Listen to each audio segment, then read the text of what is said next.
Have you ever just sat and wondered what would happen if the Earth decided to unleash its full power all at once? It's a pretty terrifying thought, but it's a thought experiment that's totally grounded in real science. So let's dive in and explore that very idea. What if every single volcano on this planet erupted at the exact same time? I mean, just try to imagine that for a second. From the deepest parts of the ocean to the highest mountain peaks, a simultaneous global eruption. It wouldn't just be an event. It would be the sound of the world literally tearing itself apart, a planetary scream we can't even begin to comprehend. So that's really the question we're tackling here. And this isn't just about lava and ash. We're going to walk through the entire timeline of this cataclysm, from the very first seconds to the thousands of years that follow, to see exactly how our world would be, well, unmade. Okay, let's start the clock. We're at the very beginning of the event, where the raw, explosive force is unleashed across the entire globe in an instant. Immediately, every known active volcano on land, we're talking over 1,300 of them, just blows its top. Mountains would literally shatter. Rivers of lava and superheated ash would pour across continents, burying absolutely everything. But you know what? This is just the opening act. The real devastation, the part that truly changes everything, it actually starts where we can't even see it. A staggering 4/5 of all volcanic activity on Earth is hidden beneath the waves. Tens of thousands of underwater vents, all erupting at once, would turn the oceans themselves into a weapon. To try and put this into perspective, the combined energy release would be astronomical.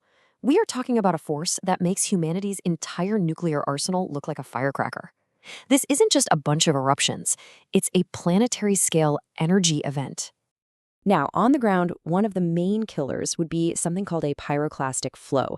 And this is not just lava. It's a high-speed avalanche of toxic gas and rock, hotter than an oven, moving faster than a freight train. There's no surviving it.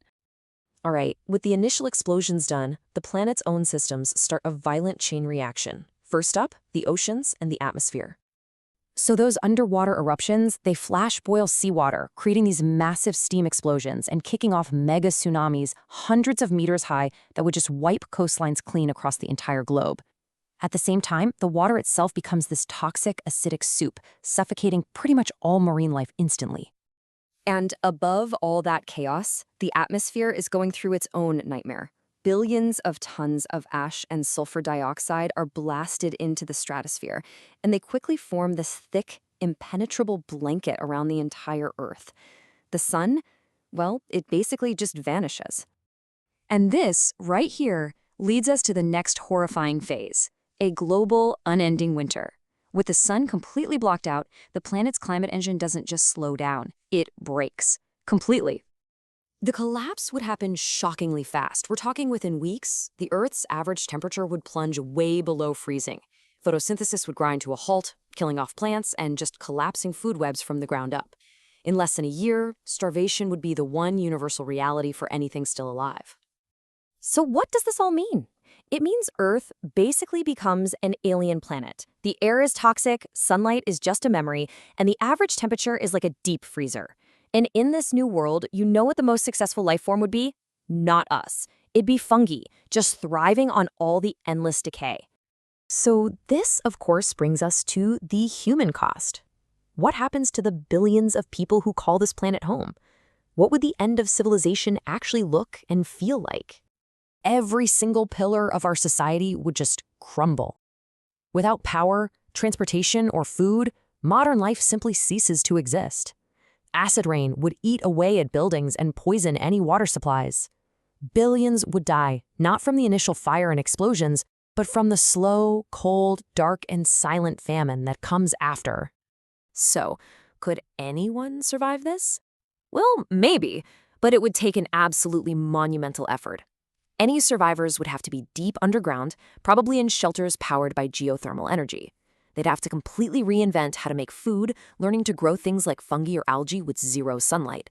And they'd need incredible technology to constantly scrub the toxic air and purify what little water they could find. And even with a perfect plan for survival, the scale of human loss would be almost total. You're talking about the global population being reduced from billions to, at best, maybe a few thousand people, just clinging to life in these isolated pockets beneath a frozen surface. But see, this event wouldn't just end our world. It would actually give birth to a new one. To really see that, we have to zoom out from our human timescale to a geological one. The sheer volume of magma that would be released would literally reshape the Earth's crust. As all that lava cooled, you'd see new islands, maybe even small continents form. And where mountains used to stand, you'd just have these massive collapsed craters, calderas, so huge they'd be visible from space. And the long-term climate? Oh, it would be a complete nightmare of instability. After centuries of a deep freeze from all the ash, you'd eventually get a period of extreme global warming as all that volcanic CO2 traps heat. This wild climate roller coaster could last for tens of thousands of years, making the surface pretty much uninhabitable. So, after walking through this entire apocalypse scenario, what's the big takeaway? What does this kind of thought experiment really teach us about our place on this planet? But here's the final, humbling truth. After thousands of years, the atmosphere would clear. Those thick layers of ash would break down into incredibly fertile soil. The planet would stabilize, and life, resilient and relentless, would come back. It would flourish in new forms. The Earth, it always heals. And that really gets to the heart of it all. We like to think of ourselves as masters of this world, but the truth is, we exist only by the permission of geological forces that are ancient, massive, and utterly indifferent to us. We live on the thin, cool crust of what is essentially a star. And that's really the question I want to leave you with.